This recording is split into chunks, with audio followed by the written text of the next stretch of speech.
बड़ा ताज्जुब होता है कि आप जानवरों का इस्तेमाल करते हैं। Actually, they are the special. दरअसल जानवरों से बेहतर ये काम कोई नहीं कर सकता, इसीलिए हम उन्हें काम पे लगाते हैं। वो कैसे?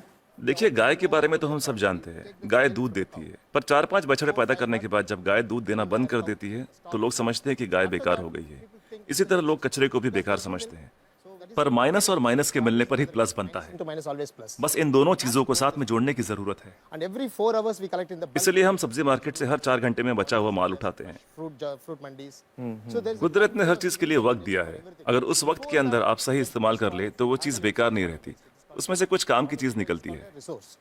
So the dry इसलिए हम अपने प्रोजेक्ट में गाय को अपॉइंट करते हैं, हर 35 किलो छिलकों के लिए एक गाय। उनका काम है इन सब्जियों के ताजे छिलकों को खाना, गोबर देना और फिर शेड में आराम करना, रिटायर्ड जिंदगी जीना।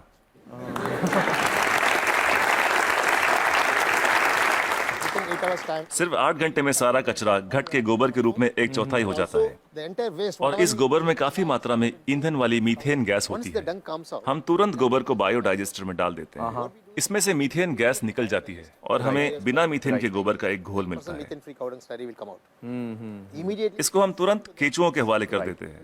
eaten by them and just केचुए उसे खा लेते हैं और उनके पेट से जो बाहर आता है उसे कहते हैं vermi cast. that's called vermicast. ये दुनिया की सबसे बेहतरीन खाद होती है। दुनिया की सबसे बेहतरीन खाद। इसे ब्लैक गोल्ड या काला सोना भी कहा जाता है। खेती के लिए बहुत अच्छा है। अगर बैक्टीरिया वाले तरीके से खाद बनाएं तो इसमें 45 दिन लग जाते हैं। और यहाँ देखिए, सोमवार की सुबह 6 बजे माँ सब्जियां काटती है, 9 बजे गाड़ी आकर उसका बचा हुआ हिस्सा ले जाती है, 10:30 बजे हम वो गाय को दे देते हैं, शाम 6 बजे तक गोबर निकल आता We are है। getting the cow dung ready. Put in biodigester में गोबर से मीथेन निकाल ली जाती है और उसका घोल बचता है, उसे केचुए खा लेते हैं और तीसरे दिन सुबह तक यानी 72 घंटों से भी कम समय में ब्लैक गोल्ड मिल जाता है। खाद बनाने का ये दुनिया का सबसे तेज तरीका है, कोई मशीन ये काम नहीं कर पाएगी, वो भी बिजली का इस्तेमाल किए बिना।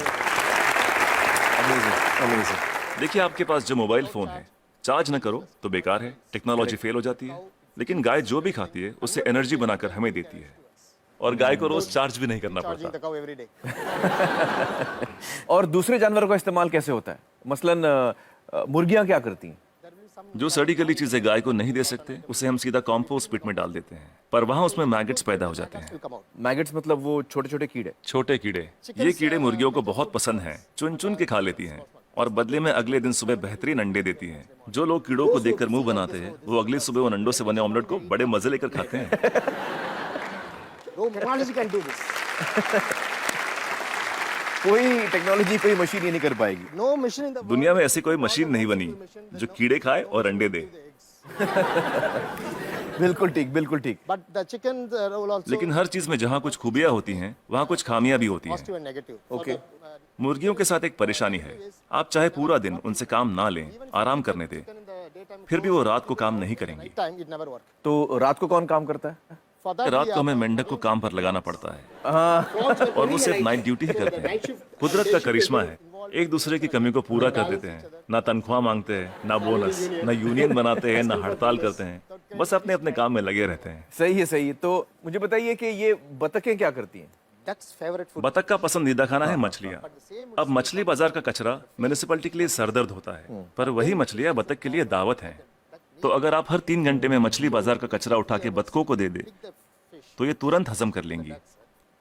15-20 मिनट में सब कुछ सफाचट, और कचरा अगले दिन बतखों के खूबसूरत अंडों में तब्दील हो जाएगा। The whole thing will be conducted with beautiful way. Normally the ducks will lay आमतौर पर बतखें हर महीने 8 से 10 अंडे देती हैं, लेकिन जब हम उन्हें मछलियों और दूसरे नॉनवेज की खुराक देते हैं तो 24-24 अंडे देना शुरू कर देती हैं। ओह,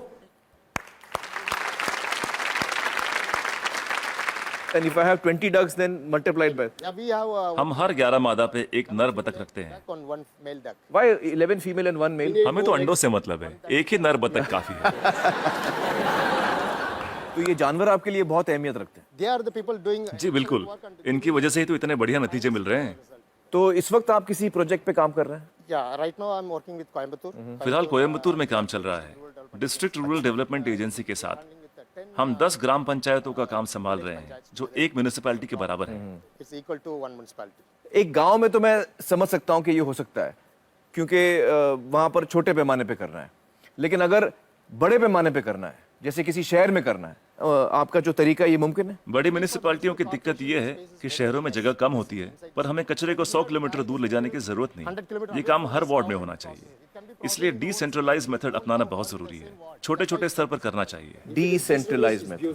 लोग हजारों टन कचरे से एक साथ निपटना चाहते हैं, पर ये सोच ही गलत है। अगर मैं आपको एक बड़ा कटहल दूं, तो आप उसे एक साथ एक बार में खा सकते हैं, लेकिन अगर उसके छोटे छोटे टुकड़े कर दें, तब खाना आसान हो जाएगा। इसलिए हर 2 किलोमीटर की रेडियस पे SLRM सेंटर होने चाहिए। SLRM सेंटर क्या होता है? Solid and liquid resource management centre. तो हर 2 किलोमीटर पे ये सेंटर होना चाहिए। जी, डिसेंट्रलाइजेशन एक कामयाब तरीका है।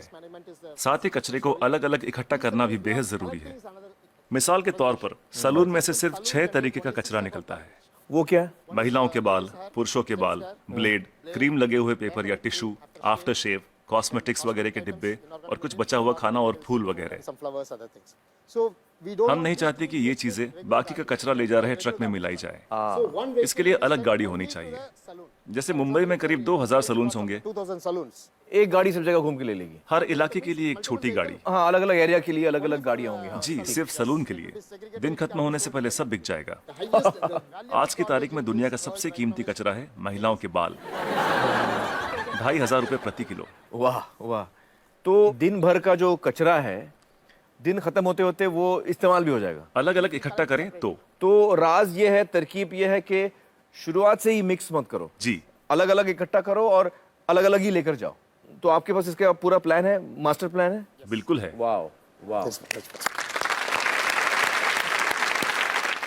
तो मुझे बताइए कि ये जो आपका मॉडल है, इसमें खर्चा कितना आता है? See, this is totally self-sustainable. देखिए, ये मॉडल अपना खर्च खुद निकाल लेता है। Experience I'm telling you. मैं अपने तजुर्बे से कह सकता हूँ कि आपके घर के हर रोज के कचरे से 3 रुपए वसूले जा सकते हैं। Garbage. मतलब आप अगर मेरा कचरा लेंगे तो आप मुझे 3 रुपए देंगे? उसे 3 रुपयों में बदल सकता हूँ 3 रुपए में तब्दील कर देंगे, बदल देंगे। और कचरा उठाने का कोई भी चार्ज लिए बिना। तो मुझे बताइए कि अगर मुंबई जैसे शहर की जिम्मेदारी आपको दी जाए कि इसको आप साफ कर दीजिए, तो आपको कितना समय लगेगा, कितना वक्त लगेगा आपको? कम से कम 18 महीने। मतलब 1.5 साल। तो मतलब 1.5 साल में आप मुंबई की काया पलट कर सकते हैं। Yes. जी, बिल्कुल कर सकते हैं। बहुत बहुत शुक्रिया श्रीनिवासन जी, बहुत ही कमाल के सुझाव आपने दिए हैं। बहुत बहुत शुक्रिया, थैंक यू सो मच। दोस्तों, प्लास्टिक आजकल की जिंदगी का एक बहुत बड़ा मुद्दा है। प्लास्टिक एक ऐसी चीज है जो मनुष्य ने बनाई तो है, लेकिन उसका खात्मा नहीं हो सकता, जो धरती में जज्ब नहीं हो सकती, जिसको हम अंग्रेजी में कहते हैं नॉन बायोडिग्रेडेबल। और शायद ये हम सबके सामने बहुत बड़ी समस्या है कि आखिर प्लास्टिक का क्या किया जाए। एक इंसान है जिसके पास इसका जवाब है।